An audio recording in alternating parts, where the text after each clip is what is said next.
Aku selalu berdoa semoga jauh dari masalah. Namun masalah itu tetap ada dalam hidupku. Apakah doaku tidak didengar sama sekali oleh Tuhan Yesus? Kira-kira gimana pencerahannya?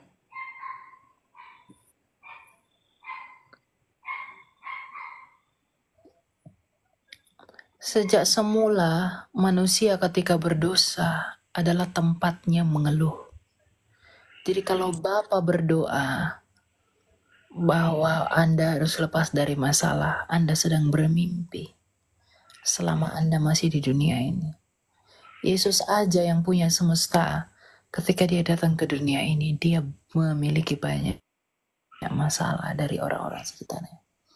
Lalu siapakah kita orang berdosa ini mengharap kita tidak punya masalah, sedangkan masalah, penderitaan, dan segala macam itu adalah upahnya dosa.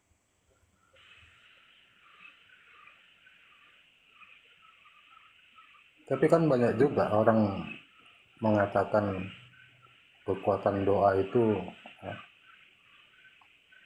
Ya, tapi besar. doamu salah. Sungguh. Itu salah. Kamu tidak bisa minta doa lepas dari masalah selama kamu di dunia ini. Masalah itulah yang mendewasakanmu. Pencobaan itulah yang akan mengujimu. Bagaimana mungkin kamu bisa berharap di dunia yang penuh dosa ini kamu tidak punya masalah? Kita tidak punya masalah ketika kita sudah di langit bumi baru di mana dosa tidak ada. Kalau kamu masih di dunia yang berdosa ini, apa yang kamu harapkan dari dosa? Apa yang kamu mimpikan dari dosa?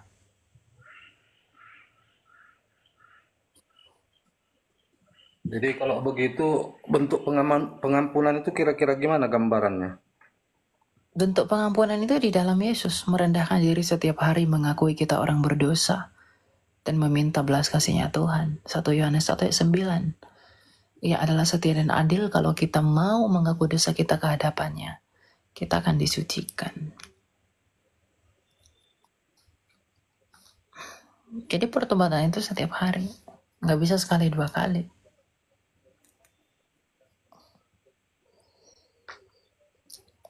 Gitu ya. Iya, dalam setiap setiap malam seperti malam begini lah kan. Ya kadang kita selalu berseru nama Yesus, bantu aku Tuhan, bantu aku Tuhan cari aku. Sebenarnya lebih kepada kesadaran aja sih, Pak. Bayangkanlah para rasul yang dekat dengan Yesus. Mereka mati-matian demi Yesus. Rasul Paulus menginjili Yesus luar biasa. Tapi bagaimana akhir hidup mereka semua? Mengenaskan kan? Dapat masalah nggak mereka? Masalahnya banyak kan? Lalu kita ini siapa yang nggak berbuat apa-apa bagi Tuhan, lalu kita mengharapkan kita lepas dari masalah? Jangan jadi orang Kristen yang tidak tahu terima kasih.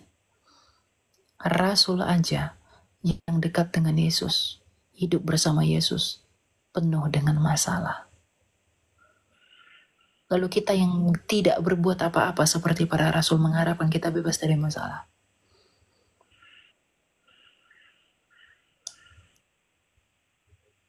Apa Saran, yang sudah kita lakukan? ada saran, host? Saran apa, Pak? Ya kira-kira mungkin saran yang bisa kita terima lah untuk Sarannya hanya pengaplikasinya. satu, rendahkanlah dirimu. Mau kamu punya masalah, mau kamu nggak punya masalah, Tuhan mengizinkan masalah dalam hidup kita itu untuk mendewasakan dan menguji kita. Kita itu siapa? Apakah kita tahan uji atau enggak? Justru kalau kita mendapat masalah, kita harus berbahagia. Karena di dalam masalah itulah iman kita diuji dan dimurnikan. Apakah kita masih tetap punya pengharapan atau tidak di dalam iman?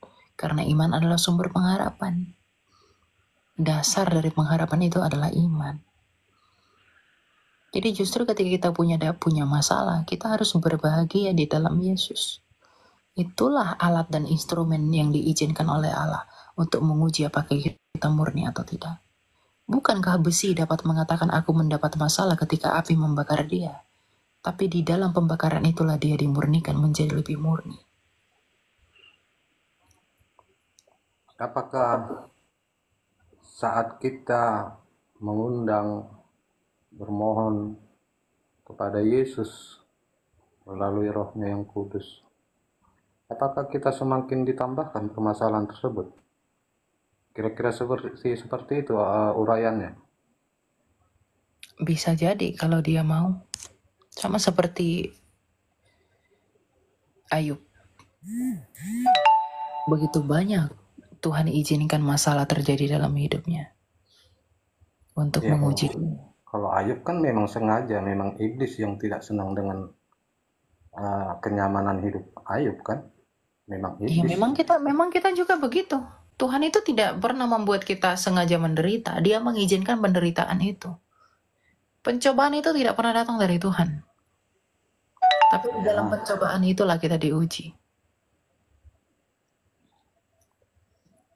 Berarti itulah doa Bapa kami itu. Iya. Jangan membawa kami ke dalam pencobaan. Betul. Berarti karena memang iblis selalu menginginkan kita jauh dari Yesus, makanya Yesus mengajarkan kita doa agar jangan membawa kami ke dalam pencobaan. Kira-kira seperti itu.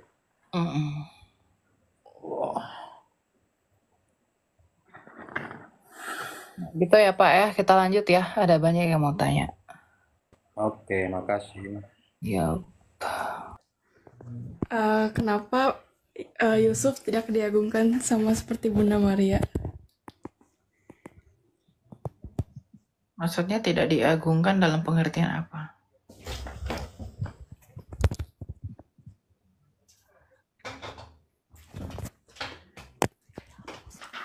Tidak diagungkan dalam pengertian apa?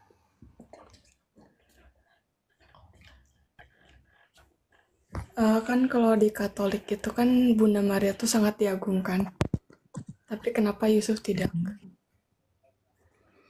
Kenapa Yusuf tidak? Kenapa Bunda Maria diagungkan? Saya tidak tahu ya pandangan Katolik bagaimana karena saya bukan Katolik. Tapi menurut saya, kenapa Bunda Maria begitu dihormati?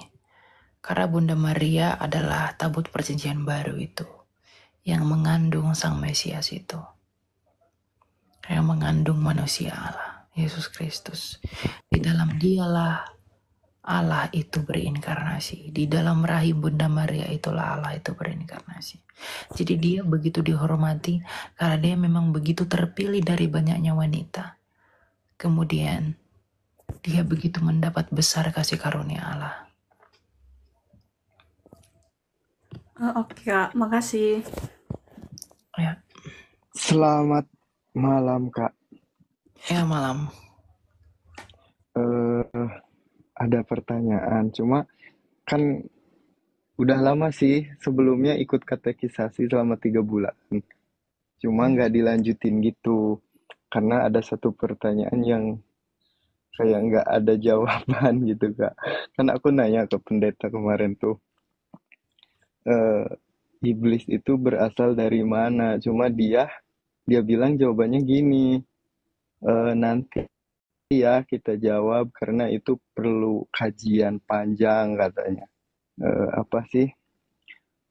Ya, yang sering kita dengar aja gitu kalau dalam Kristen kan iblis itu tidak diciptakan Tuhan gitu. Yang ada di pikiran saya, Tuhan itu kan pencipta segalanya gitu loh.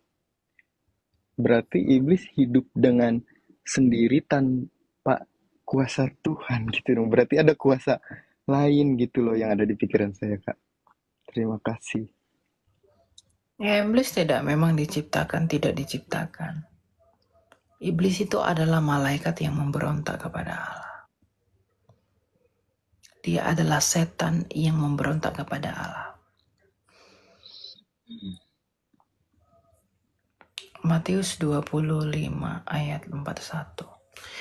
Dan ia akan berkata juga kepada mereka yang di sebelah kirinya, "Enyalah dari hadapanku, hai kamu orang-orang terkutuk, enyalah ke dalam api yang kekal yang telah sedia untuk iblis dan malaikat-malaikatnya." Jadi iblis itu adalah malaikat yang memberontak kepada Allah. Malaikat yang Tuhan ciptakan yang punya free will, tetapi menyalahgunakan free will itu untuk tidak taat kepada Allah. Itulah iblis itu. Jadi memang Tuhan tidak pernah mencipta iblis. Tetapi kenapa dia menjadi iblis? Karena dia tidak taat kepada Allah. Tuhan tidak pernah cipta robot. Begitu. Ya, terima kasih Kak.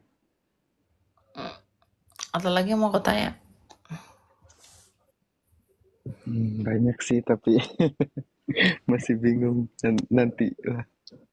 Oke.